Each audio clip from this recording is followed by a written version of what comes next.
Bonjour, bonsoir plutôt à toutes et à tous pour cette dernière table ronde du Printemps des compétences et métiers à venir. Donc la table ronde aujourd'hui, à 7 heures, porte sur les métiers qui recrutent. Si on peut afficher la slide. J'ai le plaisir d'accueillir 3 personnes pour nous parler des métiers qui recrutent. Alors, nous avons Amandine Duhamel, ici présente, de Social Builder. Nous avons également Michael Da Silva, qui est responsable d'équipe à France Travail pour l'agence de Nez. Et puis, nous avons Frédéric Lucas, ici présent, qui travaille chez EDF, et il est chef de mission Relations École et Attractivité des métiers. Je suis moi-même Anne Jacquelin, je suis chef de projet à la Cité des métiers au bout du couloir, mais vous m'avez déjà vu si vous étiez dans cette salle avant.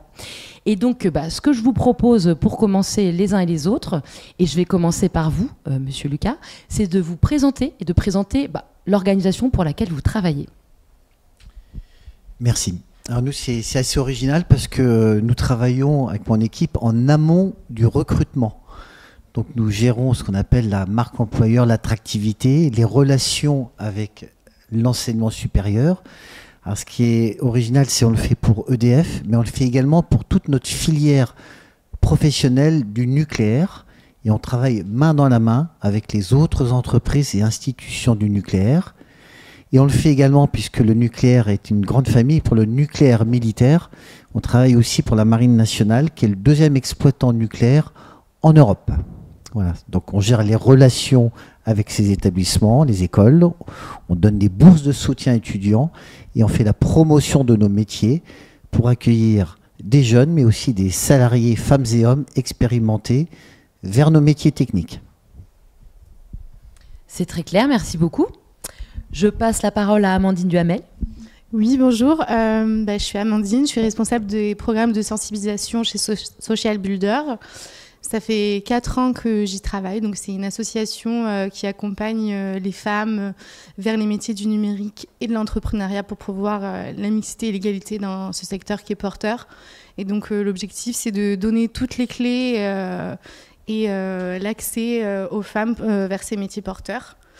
Dans cette association, on est une 40aine de personnes qui fourmillent d'idées, qui construit des programmes donc, de sensibilisation, de formation, avec un volet engagement. Donc on a des actions auprès des femmes, mais aussi auprès des entreprises et plus largement de l'écosystème pour pouvoir changer les choses. Très intéressant, merci beaucoup. Et enfin, Michael Da Silva. Bonjour à tous et à toutes, donc Michael Da Silva, je suis responsable d'équipe à France Travail, l'agence de Nez. Et donc France Travail, pour ceux qui ne connaissent pas sous ce nom, sous cette appellation, on est anciennement Pôle emploi et encore anciennement ANPE à CEDIC. Notre rôle, c'est d'accompagner nos usagers, qu'ils soient demandeurs d'emploi ou entreprises, parce que c'est un peu plus méconnu, mais on travaille également avec les employeurs, pour faire face justement à leur recrutement et les demandeurs d'emploi pour établir avec eux un projet de retour à l'emploi ou l'intégration d'une formation qualifiante. Merci beaucoup, Michael. Donc, tu nous parles de France Travail. Je ne sais pas si dans le public vous connaissez France Stratégie. Donc France Stratégie nous fait des petits rapports assez réguliers et assez riches justement sur tout un tas de sujets de façon un peu prospectiviste. Et donc au mois de janvier, j'étais au 16 et France Stratégie venait de sortir son dernier rapport et il nous parlait en fait des métiers qui seraient les plus demandés dans la communauté européenne en 2030. J'en ai déjà parlé hier et aujourd'hui. Le premier métier recherché, ça va être agent d'entretien. Alors, je l'utilise au masculin neutre, mais on pourrait dire agent et agente d'entretien. La double flexion serait plus adaptée. Et puis, il y a un deuxième métier qui sera celui d'aide à domicile. Et après, quand on regarde vers le troisième, ce qui est hyper intéressant, c'est que là, on se rend compte qu'on arrive sur les métiers de l'informatique. Donc là, c'est une vision un peu globalisée, parce que, évidemment, ce qu'on expliquait aussi, c'est que les métiers qui recrutent ou les métiers en tension sont très variables selon les territoires, bien sûr. Tous les territoires ne sont pas égaux, et c'est lié aux filières et à la demande. Et donc, tout ça, ça implique de mettre en place des dispositifs qui soient à la fois très clairs et à la fois très adaptés à des problématiques précises. Et du coup, voilà, ma deuxième question sur cette table ronde, c'est chacun et chacune, qu'est-ce que vous mettez en place? Alors déjà un peu, quels sont les métiers voilà, sur lesquels vous rencontrez des difficultés de recrutement ou sur lesquels vous souhaitez accompagner les publics? Et qu'est-ce que vous mettez en place pour faciliter les choses? Du coup, je vais commencer par vous, Amandine. Oui, vous parliez justement de territoire. Nous, on a des actions du coup sur l'Île-de-France et plus largement aussi donc sur le national, en région Auvergne-Rhône-Alpes et aussi en Nouvelle-Aquitaine. Et sur concrètement, qu'est-ce qu'on fait? Alors, on développe des parcours. La première chose, c'est la sensibilisation, puisqu'il y a une vraie méconnaissance sur ces métiers. Donc, nos actions, elles sont comment donner de la visibilité aux femmes, comment faire connaître ces métiers et leur donner envie. Qu'est-ce qui se cache derrière le code?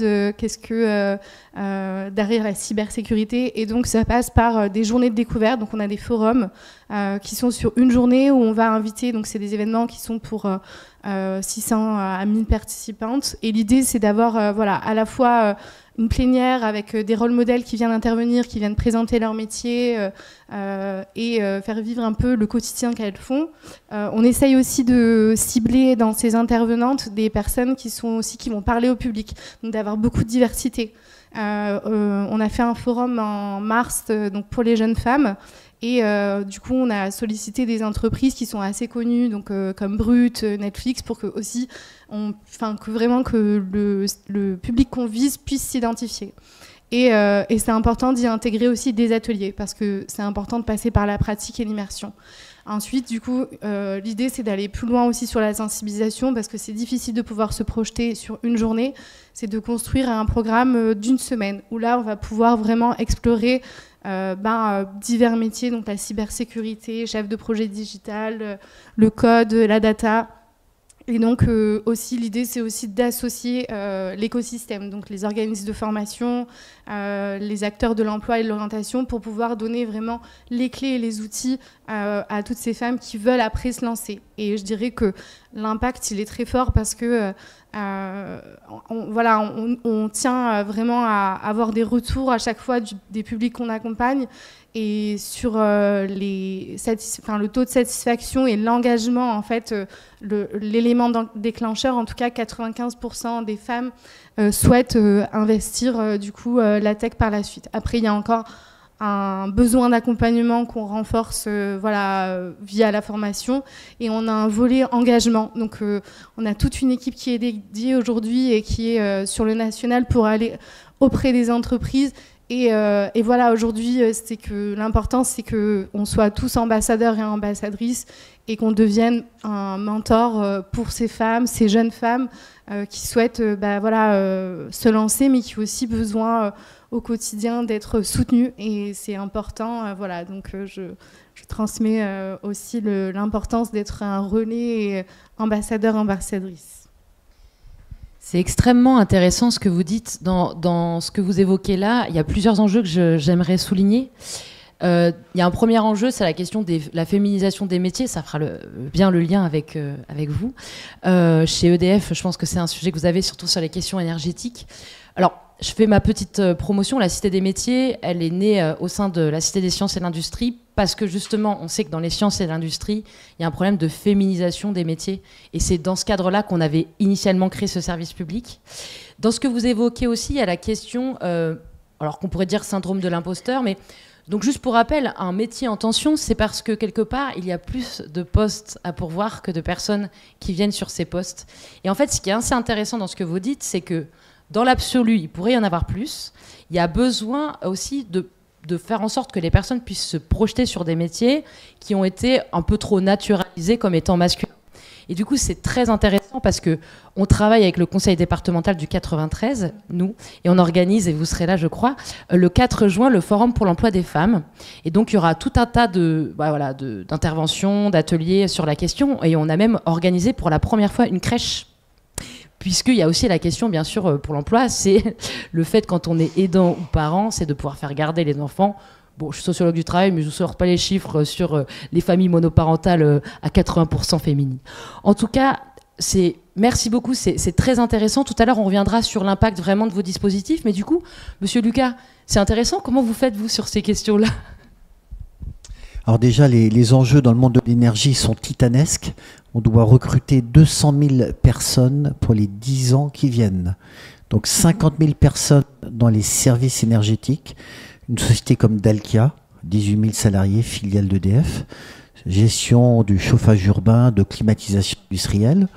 Vous avez ensuite la distribution d'électricité. Alors on les appelle les Schtroumpfs, c'est les femmes et les hommes en bleu dans les camionnettes qui sillonnent toutes les vallées au fin fond de la France et dans les dom-toms. 50 000 personnes à recruter aussi pour les 10 ans qui viennent. Et enfin, dans le nucléaire, avec le renouveau du nucléaire en France, 100 000 femmes et hommes à recruter pour les 10 années. Donc déjà, on a dit on ne va pas y aller chacun de notre côté. On travaille au niveau de notre fédération professionnelle pour le nucléaire civil et militaire. Puisque vous avez 10 sous-marins nucléaires à propulsion nucléaire et sur le porte-avions, vous avez 2 réacteurs nucléaires. La marine est le 2e exploitant nucléaire en Europe. Et on travaille main dans la main, tous ensemble. Donc avec des sociétés comme Naval Group, qui construit des bateaux, avec des sociétés, alors le CEA par exemple, Commissariat à l'énergie atomique, Assystem, etc., Orano, nous allons tous ensemble dans les écoles, et ça de la 3e jusqu'au doctorat Bac plus 8, et nous allons tous ensemble présenter nos métiers et on montre que nous sommes complémentaires sur le cycle de vie du nucléaire. C'est-à-dire on est tous complémentaires dans nos activités et nos métiers. Donc on y va ensemble et qu'est-ce qu'on fait? On accueille aussi des étudiantes et des étudiants pour des Learning Expeditions. C'est-à-dire qu'on les invite pendant 2 jours, on finance le tout, à visiter nos sites industriels.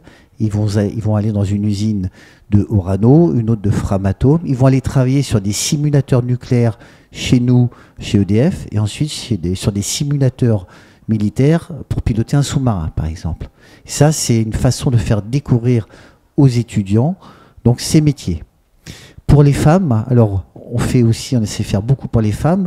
Nous avions 15% de femmes dans nos métiers techniques. Aujourd'hui, nous sommes à 25%. Donc c'est un fort progrès.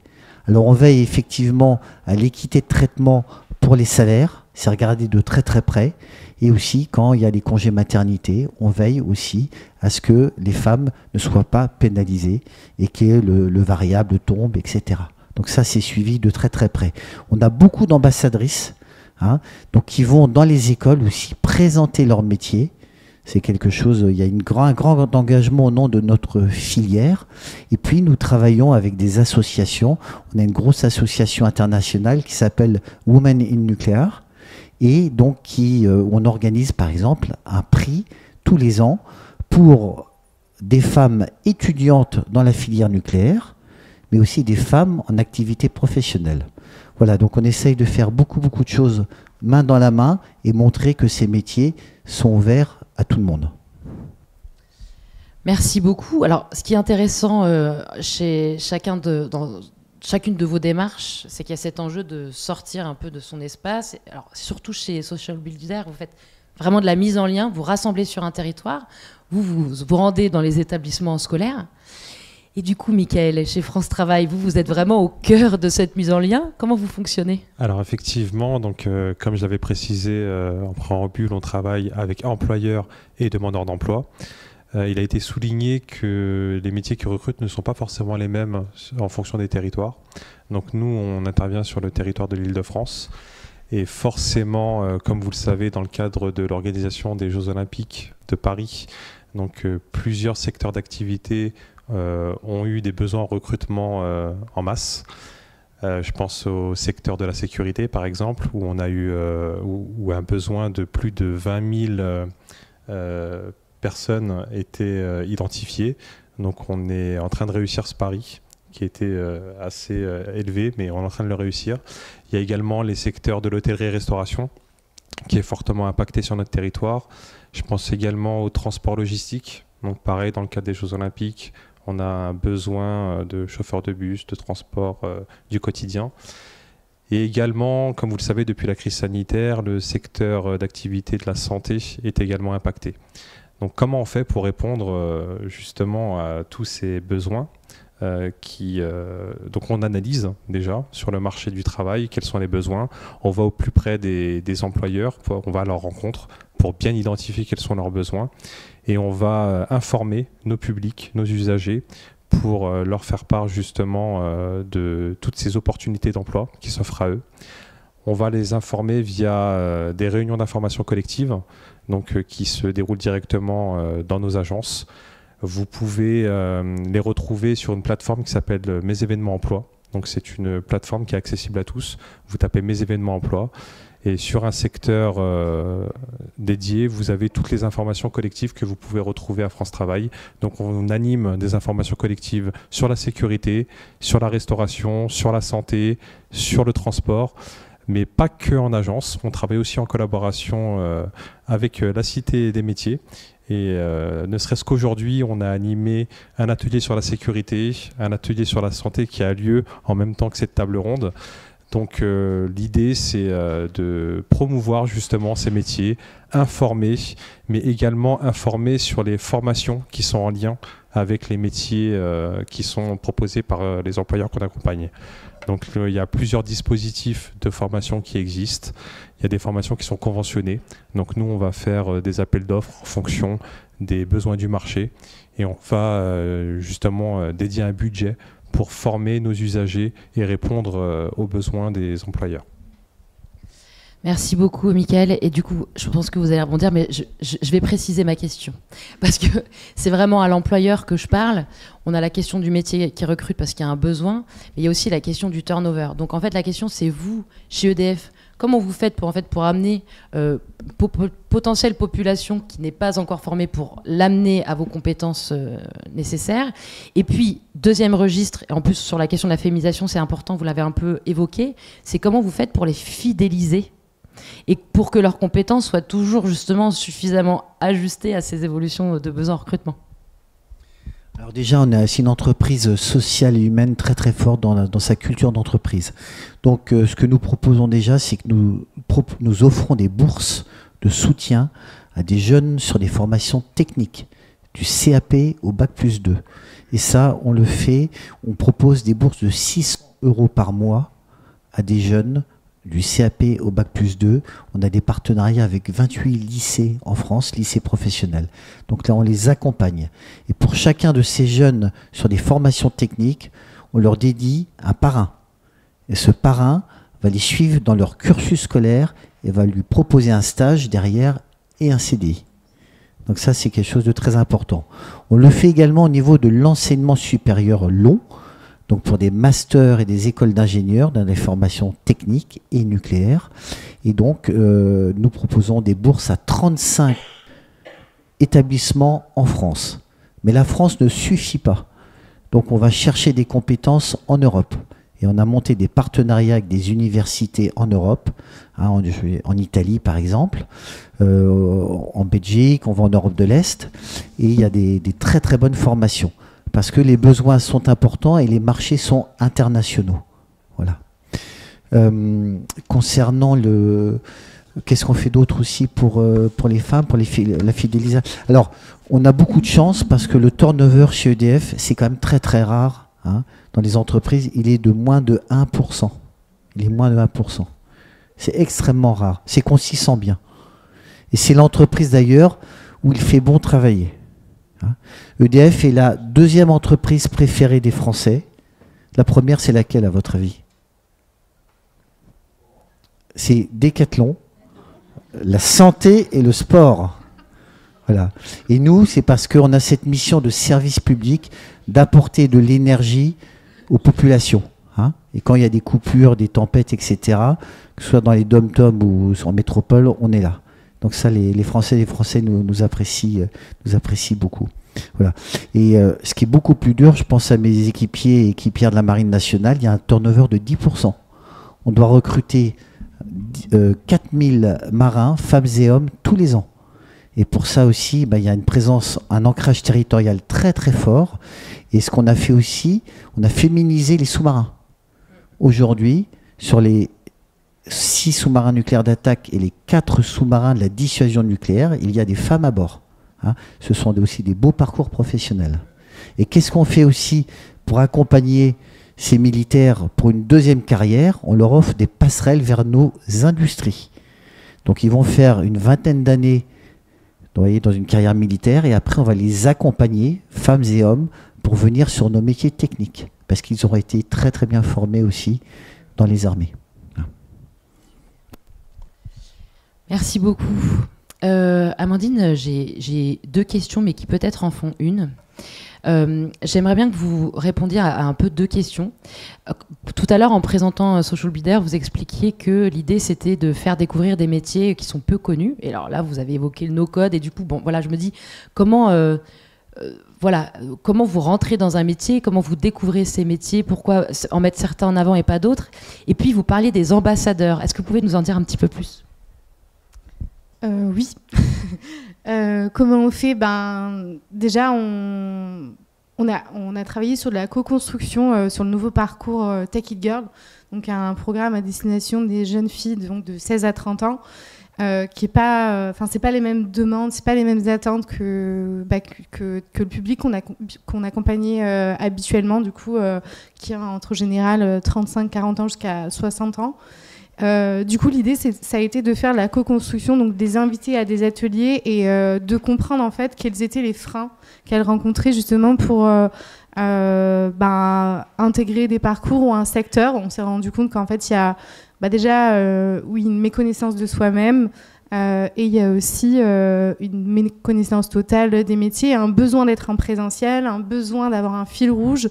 Le mot valeur revenait souvent, d'avoir des valeurs communes dans l'engagement, le temps qu'elles vont accorder en tout cas dans des structures et le besoin d'aller en immersion, donc l'immersion en entreprise.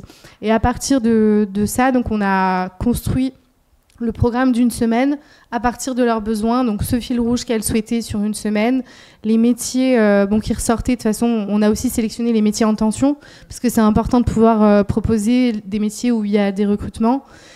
Et à partir de là aussi, on a travaillé avec les entreprises pour que chaque semaine, les jeunes femmes puissent aller dans les entreprises. Donc, c'est se déplacer et aller au cœur des professionnels. Et voilà, ce mot valeur aussi, aller aussi à l'encontre de la rencontre de les valeurs de l'entreprise pour pouvoir après choisir où elles ont envie de travailler et chez qui.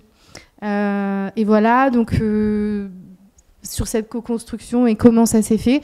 Le programme a été lancé maintenant depuis 1 mois.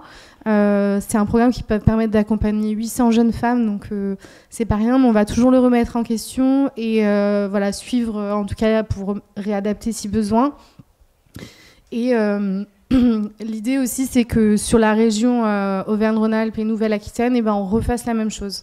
L'idée, c'est de co-construire et aussi on y intègre l'écosystème. Donc, on a des copils partenaires qui sont constitués d'entreprises, d'associations, d'acteurs de l'emploi et du coup et de l'orientation. Et l'idée aussi, c'est que eux aussi puissent s'engager dans le programme et d'être vraiment sur de la co-construction. Et pour les ambassadeurs et les ambassadrices, oui, j'ai pas répondu. Y a 2 choses. Il y a à la fois sur le territoire, on a des femmes qu'on a déjà accompagnées et comment elles deviennent aujourd'hui des ambassadrices pour les jeunes femmes et les femmes d'aujourd'hui et de demain. Donc il y a ça. C'est de les inviter, du coup, de continuer en tout cas à les médiatiser, à les rendre visibles, à les inviter sur des forums, à prendre la parole, aujourd'hui, les stéréotypes, ils sont quand même encore très présents. Et du coup, c'est aussi d'être un relais sur ça. J'ai compris, je sais que je peux avoir un levier d'action dessus. Donc, c'est aussi de passer le relais là-dessus, d'avoir un impact. Et il y a aussi les ambassadrices, donc celles qui intègrent les programmes et qui vont aussi les relayer sur le territoire. Voilà. Je ne sais pas si ça répond complètement à la question. Mais... Ça répond très bien et quelque part les ambassadrices alimentent aussi les programmes à venir. Mickaël, tu voulais rebondir Oui, je voulais juste rebondir sur un mot qui m'a marqué, qui est immersion. Il existe une plateforme web qui s'appelle Immersion Facilité, où là vous pouvez identifier des entreprises qui sont accueillantes justement pour de l'immersion. Donc on peut mobiliser l'immersion professionnelle pour 3 raisons. pour découvrir un métier, tout simplement, pour valider un projet professionnel de reconversion, par exemple, ou alors pour initier une démarche de recrutement. À savoir, vous êtes en entretien d'embauche, vous sentez que le feeling s'est pas forcément fait lors de l'entretien, vous pouvez très bien proposer à l'employeur de vous tester pendant une semaine. Donc l'idée, c'est pas que ça soit du travail dissimulé ou de la période d'essai allongée, mais voilà, pourquoi pas lui proposer une semaine d'immersion dans son entreprise pour lui prouver que vous avez les compétences nécessaires pour faire face à son besoin. Donc voilà, c'est très important, l'immersion professionnelle. Oui. J'ai un petit ajout sur la notion d'ambassadrice et ambassadeur. Nous, on a plus de 5000 salariés qui sont ambassadrices et ambassadeurs. En fait, sur le temps de travail, on peut aller dans les écoles, dans les salons professionnels, pour aller présenter nos métiers et donner envie, quoi. Mais il y a un deuxième levier qui est très important, et on le voit tous dans la presse, c'est le manque d'enseignants au niveau de l'éducation nationale ou dans les formations techniques. Et ce que nous demandons à nos salariés, c'est d'aller enseigner entre 10 et 20 heures par an dans les IUT, dans les écoles, les facs. Et ils y vont sur leur temps de travail.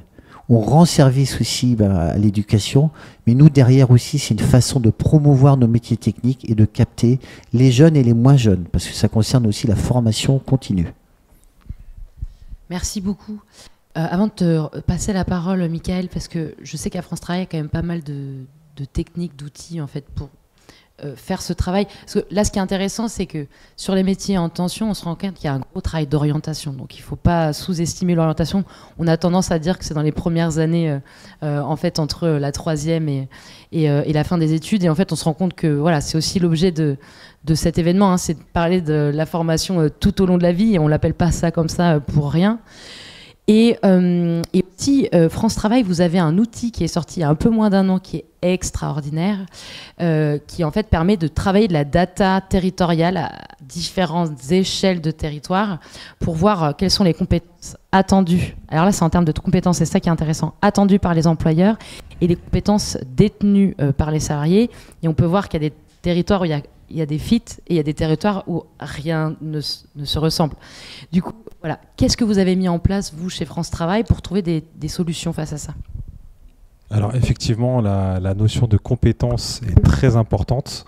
Aujourd'hui, on recrute plus une compétence qu'un éventuel partenaire. Les compétences, on les développe tout au long de sa vie. Et l'idée, c'est que nos usagers aient déjà conscience des compétences qu'ils ont acquis tout au long de leur parcours professionnel.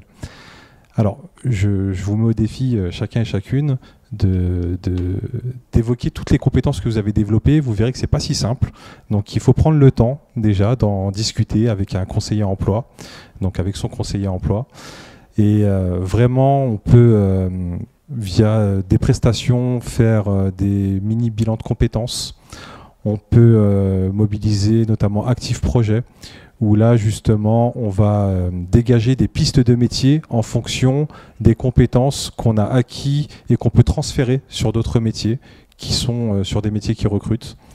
Donc la notion de compétence est vraiment primordiale. Il existe 3 types de compétences, le savoir, le savoir-faire et le savoir-être. Aujourd'hui aussi, on se rend compte qu'au niveau des employeurs, on est extrêmement en alerte sur le savoir-être professionnel. Pour échanger avec beaucoup d'employeurs, on me dit souvent trouvez-moi quelqu'un de ponctuel et de souriant et j'en ferai un bon salarié. Donc on a une prestation également qui s'appelle VSI, c'est valoriser son image professionnelle, où là justement pendant 3 semaines on parle de justement la compétence du savoir-être. Comment se présenter en entreprise, comment se présenter à l'entretien d'embauche, comment valoriser son savoir-être au quotidien en entreprise. Et effectivement, il existe des dispositifs, des applications qu'on propose comme Métier-Scope, où là justement on va avoir un focus sur un métier proprement dit, on va pouvoir visualiser les compétences qui sont attendues face à ce métier, on va pouvoir visualiser sur un territoire quel est le nombre de demandeurs d'emploi, quel est le nombre d'offres d'emploi, pour voir si éventuellement le métier est en tension, donc recrute. Et on va pouvoir aussi dégager des pistes de métiers qui sont apparentes à ce métier. Donc souvent, si vous avez été en capacité d'exercer ce métier, ça peut dégager d'autres pistes de métiers. Donc là, c'est en autonomie. Vous pouvez tous aller sur le francetravail.fr, sur la plateforme Emploi Store. Donc là, vous avez plus de 300 applications et vous tapez Métier-Scope et là, vous allez pouvoir vous renseigner sur n'importe quel métier. Merci beaucoup, Michael. Et du coup, là, en vous écoutant, je réfléchis beaucoup là. Et je me dis, on a évoqué quand même plein de choses. Donc, il y a la question qui est clairement du fait de nos activités et de notre consommation des métiers en tension. On a un enjeu de donner sa chance à chacun et chacune. On n'en a pas beaucoup parlé, si vous pouvez rebondir à ma question, et la question de comment on forme et on accompagne, parce qu'il y a des pistes, mais je pense qu'il y a un moment, comment on va pouvoir transformer quelqu'un qui n'est pas ponctuel en quelqu'un de ponctuel. Et puis, il y a aussi la question, au fond, quand on parle des métiers en tension, il y a des métiers super complexes comme la question du nucléaire. Donc c'est une chose, mais dans le nucléaire, il n'y a pas que la fonction d'architecte de cheminée nucléaire. Il y a aussi, je pense, vous avez besoin d'agents d'entretien comme partout, et que la question du tri des déchets, quelquefois enterrés bien profondément sous la terre, se pose. Et du coup, moi, ce qui m'interroge, je ne sais pas si vous avez des réponses, mais vous avez des pistes sur la question de la désirabilité de ces emplois. Comment vous voyez, comment vous agissez ou comment vous voyez vos interlocuteurs agir sur ces questions-là? Elle est dure, ma question. Déjà, en amont, sur la méthode de recrutement, ce que vous faites au niveau de... on les fait travailler sur des gestes métiers. Et alors c'est extraordinaire ce que vous faites. Je crois que mon micro ne marche plus. Non. Vous m'entendez? Ok. Vous parlez certainement de la méthode de recrutement par simulation. Oui. Ce qu'on appelle la MRS. Voilà. Du coup, la MRS, c'est arrivé en France il y a à peu près une dizaine d'années. Donc l'idée, c'est de faire des recrutements sans tenir compte du CV, de l'expérience et des diplômes. Donc on se base que sur les habiletés des potentiels candidats. Donc ce qu'on va faire, c'est qu'en amont, on va étudier le poste. Donc un conseiller MRS, parce que ce sont des conseillers qui sont spécifiques sur ce dispositif, vont aller dans l'entreprise, identifier le poste, créer des tests et faire passer les tests aux salariés. Ensuite, ils vont faire une moyenne à atteindre pour répondre favorablement à l'attendu de l'employeur. On va se mettre d'accord avec l'employeur pour une note moyenne et on va faire passer les tests à nos usagers. Si les usagers réussissent les tests, l'employeur s'engage à les recevoir en entretien. Mais ce n'est pas un entretien classique, car une fois de plus, on ne tient pas compte du CV, ni de l'expérience, ni du diplôme. C'est uniquement un entretien de motivation.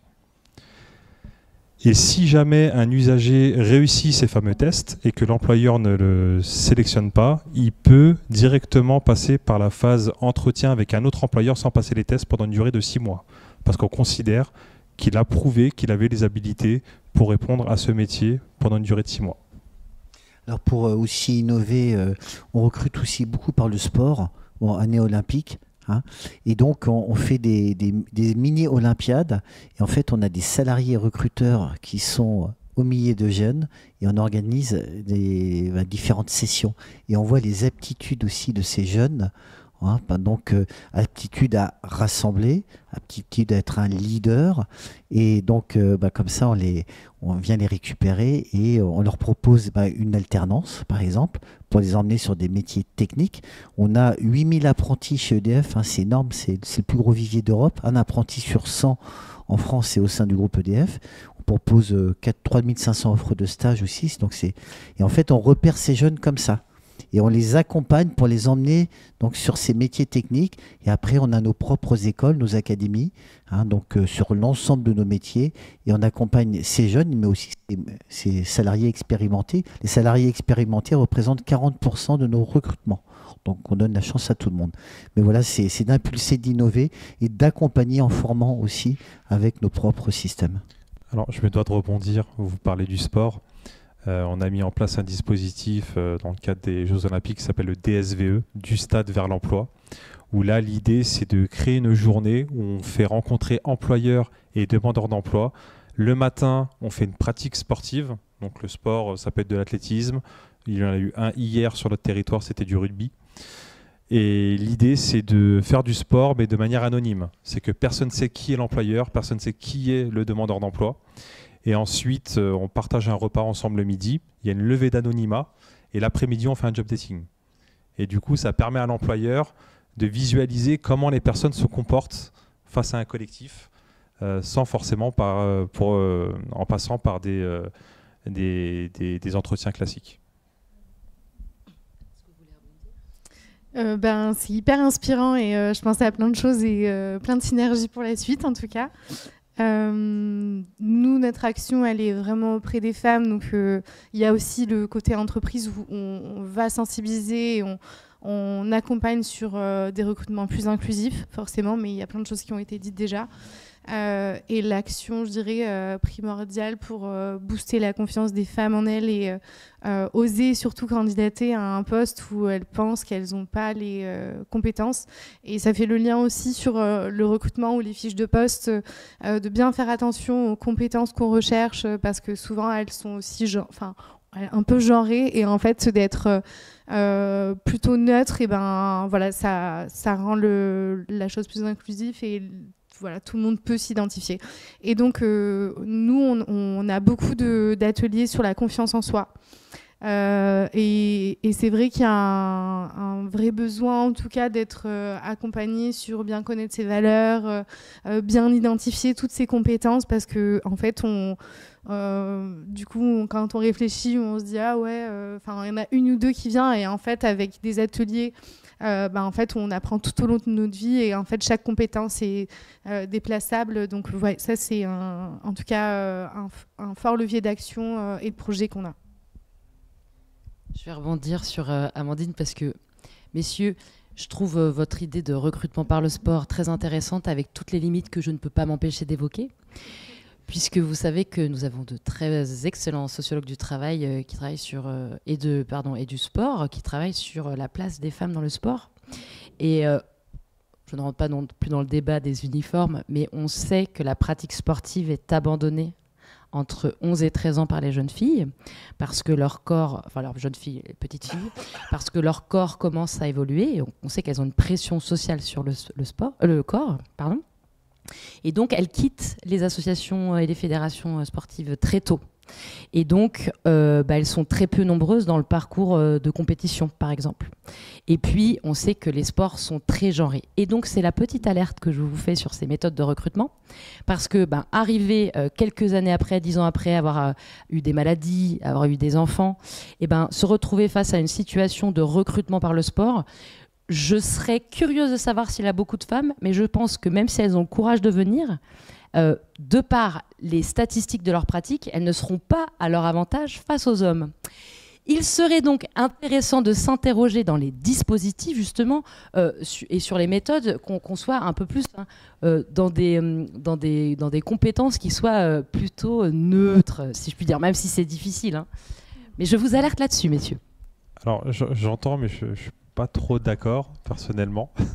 Donc nous, sur le stade vers l'emploi, on n'est vraiment pas sur de la performance sportive. C'est vraiment pas l'idée.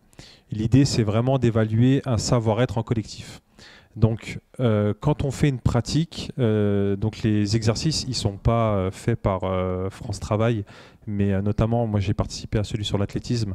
C'est la Fédération française d'athlétisme qui faisait les exercices. On avait des consignes. Par exemple, quand on travaillait sur de l'endurance, la seule consigne qu'on avait, c'était de courir en groupe. Donc, à aucun moment, on devait laisser une personne courir seule. Il y avait des femmes de tout âge. Donc, honnêtement, je n'ai pas ressenti ça. Je n'ai pas eu des alertes de femmes qui ont participé là-dessus. J'ai eu que des satisfactions des personnes qui ont participé. Donc, honnêtement, on n'est vraiment pas sur de la performance sportive. C'est du sport. Alors, en amont, effectivement, il a fallu casser quelques codes. Alors, comment vous avez fait ? Justement, on a tout simplement informé. Donc, lors de la promotion de l'événement, on a vraiment rappelé quel était le rôle de cet événement et que c'était vraiment pas de la pratique sportive proprement dite. Donc, l'idée, c'était du dépassement de soi, mais au niveau du savoir-être et pas au niveau de la performance. Et voilà, il y a eu quelques petites alertes, mais une fois que les personnes ont eu l'information, qu'elles se sont déplacées et qu'elles ont vraiment vu comment ça se déroulait, on n'a eu que des bons retours. Voilà, affirmatif, hein, on n'est absolument pas sur le sens du résultat de la performance, mais plutôt découvrir des aptitudes qu'ont donc ces futures collaboratrices. Et la preuve, nous, c'est qu'on les femmes représentent 35% aujourd'hui de nos recrutements. Donc voilà, elles jouent le jeu, quoi. Je rajoute juste que parmi les employeurs, donc, il y avait également des femmes donc, qui sont venues pour promouvoir les métiers sur lesquels elles recrutaient. Il y avait également des recrutements spécifiques femmes aussi. C'est une méthode quand même intéressante parce que le sport, il est quand même, il vient jouer et développer d'ailleurs sa confiance en soi. Je pense que c'est des dispositifs qu'il faut toujours peut-être re-questionner et faire attention parce qu'effectivement, il y a peut-être une limite. Et moi, par exemple, je me dis peut-être que je pourrais aussi me dire ah ouais, c'est le stéréotype qui arrive, je vais pas être à la hauteur. Voilà, je pense que c'est innovant. Et en même temps, ça questionne et ça demande de toujours faire attention et re-questionner. Voilà. Pour clore cette table ronde très stimulante, je voudrais bien que chacun et chacune nous dise un peu quelles sont les perspectives à venir. Et puis peut-être, voilà, en une phrase que vous voulez laisser à notre public sur cette question des métiers qui recrutent. Mickaël, tu veux commencer ? Oui, je veux bien. Donc en conclusion, donc nous on vient d'évoluer en France Travail. Donc on a pour objectif d'aller vers. Donc l'idée c'est d'aller à la rencontre des employeurs. Donc tous les employeurs ne sollicitent pas encore nos services. On a plein de dispositifs dont on n'a pas pu parler lors de cette table ronde, mais vous pouvez appeler le 3995 si vous êtes employeur et tomber sur un conseiller entreprise donc qui est vraiment dédié à cette activité. Et là, il pourra vous parler de tous les dispositifs qui existent pour faire face à un recrutement. Juste la petite alerte, il existe plein de dispositifs. Juste, je voulais rappeler qu'on embauche un candidat et des compétences et pas forcément un dispositif d'accompagnement du retour à l'emploi. Donc, c'est la seule petite alerte que j'ai. Mais l'idée, c'est vraiment d'aller vers les employeurs, leur proposer nos services, tout simplement, et aller notamment vers les petites entreprises. Parce que souvent, on est beaucoup sollicité par les grands groupes qui ont des salariés qui sont un peu dédiés au recrutement. Et le petit employeur de proximité, qui n'a pas forcément le temps, parce qu'il doit faire face à son activité pour être rentable, lui n'a pas forcément le temps de venir à notre rencontre. Donc l'idée, c'est que nous allons à la sienne et aller leur proposer nos services directement en enseigne. Donc les visites d'entreprise vont être un enjeu majeur de cette année. Voilà. Et pour aussi captiver les jeunes qui sont beaucoup en attente, c'est leur expliquer que ce sont des métiers qui donnent du sens. Et le sens qu'ont ces jeunes en nous rejoignant, c'est une mission de service public. Donc c'est apporter quand même de l'énergie aux concitoyennes et aux concitoyens. Ça, pour eux, c'est quelque chose d'important. Ensuite, la complémentarité avec les PME, TPE, il ne faut pas les oublier, il faut travailler avec elles. Et on a mis en place, par exemple chez Enedis, dans la distribution, un système d'alternance en parcours croisé. Les jeunes, les femmes et les hommes qui vont faire de l'alternance vont faire une première année chez Enedis et la deuxième année, ils vont aller chez un partenaire, un prestataire, une PME qui travaille avec Enedis pour faire leur deuxième année d'alternance et comme ça leur donne plus de chances d'être recrutés dans cette PME. Nous, on a un gros projet qui s'appelle FEMA, donc Féminisons les métiers d'avenir, qui va permettre de pouvoir accompagner plus de 30 000 femmes. Donc, il y a un consortium avec du coup France Travail et l'APEC, où le pilote on va lancer le pilote du projet en janvier. Voilà, ça touchera à des métiers beaucoup plus larges, donc tout ce qui est le BTP, l'industrie du futur et la cybersécurité. Donc voilà, ce sera un beau et un projet ambitieux qui pourra accompagner plein de femmes. Et moi, personnellement, je me forme au métier pour devenir coach en parallèle. Et donc, j'ai à cœur d'aller animer ces ateliers, toujours chez Social Builder, mais au plus près des femmes, sur la confiance en soi. Donc voilà, plein de choses à venir. Bravo, merci à chacun d'entre vous. Merci d'être venu animé cette table ronde. Merci pour ce que vous faites au quotidien, chacun, dans vos métiers, dans vos pratiques. Je pense que vous avez le cœur à l'ouvrage et c'est vraiment agréable d'entendre ça. Vous êtes tous les trois très importants pour notre futur. Merci. Et j'espère vous revoir peut-être pour une prochaine édition du Printemps des compétences. Merci au public d'être venu nous voir. Merci. Cet événement se clôt. Voilà, sur cette table ronde. Merci d'être venu. Nous vous enverrons prochainement un mail. Alors, il nous faut quelques jours parce qu'on a un petit travail de réalisation pour bien couper les séquences avec les liens pour avoir les vidéos en replay. Et puis, à très bientôt, peut-être, pour ma part, à la Cité des Métiers. Bonne soirée.